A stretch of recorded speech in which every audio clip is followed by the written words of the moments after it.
Well, that time of year has come again where I get to discuss all the garbage I sat through this year. I know the movies that pissed me off, I know the movies that simply bored me, and I know the films that were colossal fucking disappointments. They're all on here, so let's not waste any time and get started. Here are the worst films I saw in 2020.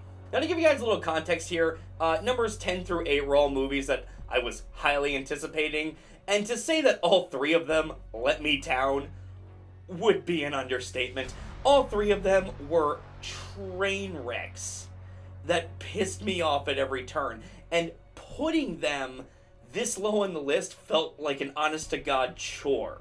I wish I could have put them higher, but the 7 below them were a lot worse, so fuck it, it is what it is. So starting out the list of disappointments, number 10 is Mulan. Out of all the movies Disney said they were remaking, this was the one I was really hoping that they'd get right, and sadly, that just did not happen here. I will say this, some of the action was pretty cool, and I was open for a more serious take on the source material. Unfortunately, all of Mulan's character development is just chucked out the fucking window in favor of some bullshit chosen one narrative where she's already perfect from the start. She doesn't have to work for anything. She's perfect in battle when she gets to the damn camp. So what's there to be invested in with her character? Nothing! All the fun of the original film was replaced by bad CGI effects, a witch who can transform herself into anything and yet rarely ever uses that ability, and a telling of the story so by the numbers and hollow it honestly made my heart sink. In my opinion, Mulan is one of the best Disney characters, and to see her story completely screwed over in favor of some bullshit chosen one narrative really gets on my nerves. But Mulan's not the only female heroine to piss me off this year. Coming in at number 9 is Wonder Woman 1984. After Patty Jenkins delivered that first film, I was beyond pumped to see her do a sequel and come back and just show everyone how it's done. Well, she came back. She showed us something, alright. What that something was, I still have no fucking earthly clue. Wonder Woman 1984 is one of the worst films the DCEU has ever released, and it breaks my heart to say that because Wonder Woman is one of the best ones, if not the best. This sequel was just an atrocious mess. Maxwell Lord is one of the dumbest fucking villains I have seen in any comic book movie. The movie is littered with so many plot holes, I'm surprised none of the characters fell in one, and this movie barely has any Wonder Woman action to speak of. This wouldn't bother me if the story was interesting, but it's not. At all. It's really fucking dumb. The only thing in this movie that I really enjoyed was Kristen Wiig's portrayal of Barbara Nerva, or Cheetah. I really liked that character. I liked the way Kristen Wiig played it, but even in the end, they found a way to fuck her over. The golden armor was really dumb and pointless overall, and they never explained how Wonder Woman could suddenly fly the fuck out of nowhere. For that matter, they never explained why Chris Pine was resurrected into another dude's body instead of just appearing out of nowhere. Oh, fun fact, yeah, Wonder Woman totally raped a guy in this movie. Think about that and try to sleep tonight. You know, just saying. At number 8 for me was possibly my most anticipated film of this year, and in the end, it was a tedious, pretentious, nonsensical, boring pile of shit. I'm talking, of course, about Tenet. Fuck this movie. I swear to God, watching this movie was the equivalent of just watching Christopher Nolan in a confined space, huffing his own fucking farts for what feels like an eternity. You could say the effects are great until you're blue in the face. Yes, the effects are great. And yet, the characters are still so one-dimensional and hollow that half of them don't even have fucking names! The storyline is a convoluted mess from start to finish. The sound design is the worst I have heard in any film, ever. And I see all y'all motherfuckers over there typing in, oh well, Tenet was a masterpiece. You just didn't get it. You just didn't get the movie. No, fuck you. I got it. It was just stupid. I'm okay with a plot being complicated. Hell, I've been fucking praising Inception since it was released back in the day. But the difference between this and Inception is that I gave a shit what was happening to the characters in Inception. That film took its time to set up the rules of the world that the characters were inhabiting, and in turn, took time to actually develop the characters as human beings. I loved the characters in Inception, so even when the story got a little confusing on my first viewing, I was still invested in everything happening to them. Characterization in this movie? Pfft, fucking shuck it. 90% of this movie is just exposition dumping. Hell, the main character's played by one of the best actors working today, and even he's boring. Not a single character in this movie is worth giving two shits about because they're not really characters. They are stock, generic nothings. The idea of inversion is an interesting idea, but the way it's implemented is some of the worst execution I have seen in any film. I'm sorry, but Tenet is a pretentious piece of shit that I will never revisit. Coming in at number 7 for me is The Grudge. This movie was so boring and forgettable that, honestly, I completely forgot it was even a 2020 release. When I was looking through all the movies I'd seen this year, I mean, this one just came back to me and... yeah. Again, just completely forgot it. Look, I'll be honest, I have not liked a single film in this franchise. Not one. Hell, one film in this series had Buffy the Vampire Slayer in it, and even she couldn't save that crap. I was bored the entire way through this movie, as I was with every entry in this franchise. It wasn't scary. It wasn't creepy. The characters were one-note cutouts. The best thing I can say about this film is the actors were trying, but not all actors can save atrocious dialogue in filmmaking. It's just the way it goes sometimes.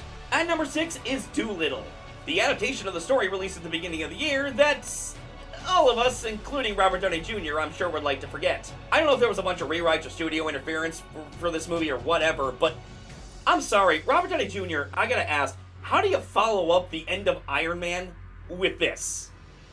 How?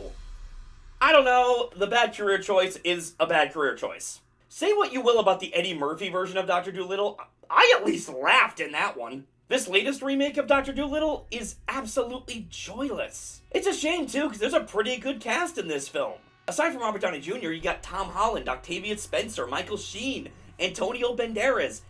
Yet, with all that talent, there is not 1 ounce of charm shown on the screen. The CGI's bad, the storyline's atrocious, and none of the jokes are funny. I honestly did not laugh once in this entire film. All I could really do was look at my watch and just pray the misery would be over soon. At number 5 for me is The Turning. The Turning is a film that contains about 70 minutes of build-up and absolutely no payoff for what was being built up in the first place. The Turning simply has no ending, and what the ending conveys does not directly tie into the plot that was already established. I mean, really, the ending makes the movie about something else entirely. Mackenzie Davis does pull in a good performance, but let's be honest with ourselves, that's really not a hard task for Mackenzie Davis, no matter the film. But at the end of the day, The Turning was an absolute waste of time. Guys, don't watch this movie. Life is too short. At number 4 for me, if you couldn't tell from my rant from last week, is the remake of The Witches. I'm still trying to comprehend what a colossal train wreck this remake was. How do you take one of the most creative and expertly made Roald Dahl adaptations and make it into such a lifeless mess? Especially when you have such a great deal of talent behind it. The CGI is horrendous. I'm sorry, the effects for the witches and the mice were a joke. I'm sorry, Anne Hathaway does not look threatening with that bullshit CGI makeover. I'm sorry, to the designers of this movie, you were designing a witch. A fucking witch. You were not redesigning Melina from fucking Mortal Kombat. This film goes in such a cheesy, slapstick direction, so much so that they had Chris Rock narrate the film, and I'm sorry, I could not take any of it seriously. Octavia Spencer and Anne Hathaway are clearly giving their roles everything that they have. I mean, these really aren't actresses that phone it in, people. However, the dialogue gives them very little to work with, and this movie is simply undeserving of their talents. Robert Zemeckis, listen buddy, I love you. I really do. I have no idea what the fuck you were thinking with this. I really don't. At number 3 for me is Artemis Fowl. Look, I've never read the books for Artemis Fowl. In fact, I never even knew about the character until I saw the trailer for this movie and Googled it. So, being that it was free on Disney Plus, I said, what the hell? Let's give it a watch. I can only judge it as a film anyway, so maybe I'll actually get some enjoyment out of this one. No, I did not. At all. Oh, sweet Jesus, this movie was terrible. The lead actor playing Artemis is horrible. Such a bad actor. This kid is so bland and boring, and yet at the end of the film claims that he's the biggest criminal mastermind. Criminal mastermind? You literally just wasted my life fighting fairy tale creatures in a goddamn house. You are not a criminal mastermind, you little fucknugget. You are a discount Harry Potter. Actors like Judi Dench and Colin Farrell are completely wasted in this fucking movie. The plot makes no sense, the film has no originality to speak of, not a single character was interesting, not a single performance stood out. The film is just trash of the highest order, and it was directed by Kenneth Branagh. Really? Fucking really? Well, we already had 3 other great directors making shit films this year. What's one more? 2. Kenneth Branagh, Patty Jenkins, Robert Zemeckis, and Christopher Nolan. Here's what I want you to do. I want you to look at all the great films you made in the past for audiences. Then I want you to watch the bullshit that you submitted this year for all the world to see and feel great shame. Shame. Your movies were bad, and you should feel bad. Consider it a learning experience, and make actual fucking movies next time. At number 2 for me is a movie I knew would suck, but being a huge fan of the main character, I had to see it. Number 2 for me was Scoob. Hey folks, you ever wanted to see a Scooby-Doo movie where most of the main characters are sidelined so the film can focus on other Hanna-Barbera characters that really have nothing to do with Scooby-Doo and are only there to set up a Hanna-Barbera cinematic universe? I pray your answer to that question was no! I'm sorry, this was a golden opportunity to reintroduce Scooby and the gang to a new generation. Solving mysteries, unmasking people, eating sandwiches, you know, the whole shebang. But fuck that. We need to have Dick Dastardly, Dino Mutt, Captain Caveman, and Blue fucking Falcon, or whatever the fuck his name was, shoved into this film that simply doesn't need them. I'm sorry. I came to see a Scooby-Doo movie, not Hanna-Barbera's greatest failures. You know how much the main characters are sidelined? Okay, I swear to you, Fred, Velma, and Daphne could have all been written out of this movie, and nothing would change. That is how inconsequential they make those 3 characters. They are sidelined for like the entire movie and never do a damn thing. Scooby and Shaggy are focused on, but even that sucks in this movie. Not only is Will Forte a god-awful fucking Shaggy, hashtag bring back Matthew Lillard, but the fight these two have in the movie feels so needlessly forced and very mean-spirited. Shaggy is jealous of Scooby getting attention from Blue Falcon. Okay, motherfucker, you are a grown-ass man, not a kid in the 5th grade. Get the fuck over it. You're jealous of a dog.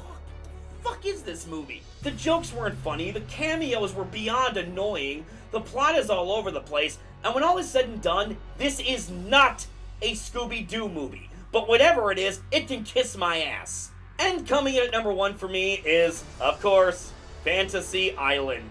I really don't think any film this year pissed me off as much as this did. Sitting through this movie felt like honest-to-God work. Fantasy Island is a nonsensical mess that pads at its runtime with bland characters, plot points that go nowhere, plot twists that make no sense whatsoever in any realm of reality, horrendous pop culture references, and what seems like never-ending exposition. This entire movie is just people explaining things. It treats its audience like fucking 5-year-olds. Even when it tries to set up something that could be potentially interesting, it just shoots itself in the face with a shotgun and calls it a day. It's like the writers all sat in a room and went, "What's this? A guy seeing his father who died overseas? A woman playing with the daughters she always wanted but never had? Bullshit! Scrap all that! Quick! Have Michael Rooker explain more about the island, and have these 2 dumbass brothers say shit like yippee-ki-yes!" God, fuck this. The tone of this movie is some of the most jarring shit I've ever seen. It's marketed as a horror film, but it's never consistent as a horror film. Sometimes it's horror, sometimes it's comedy, sometimes it's drama, but all the time it's complete bullshit. The film wastes good actors in thankless, underwritten roles, and clearly was only made to bank on the Fantasy Island name. Fantasy Island is without a doubt the worst film of this year. It's not even a contest. Blumhouse, you should be ashamed. So, that being said, what are the worst movies you saw this year? Please let me know in the comments, and please subscribe if you'd like to see more.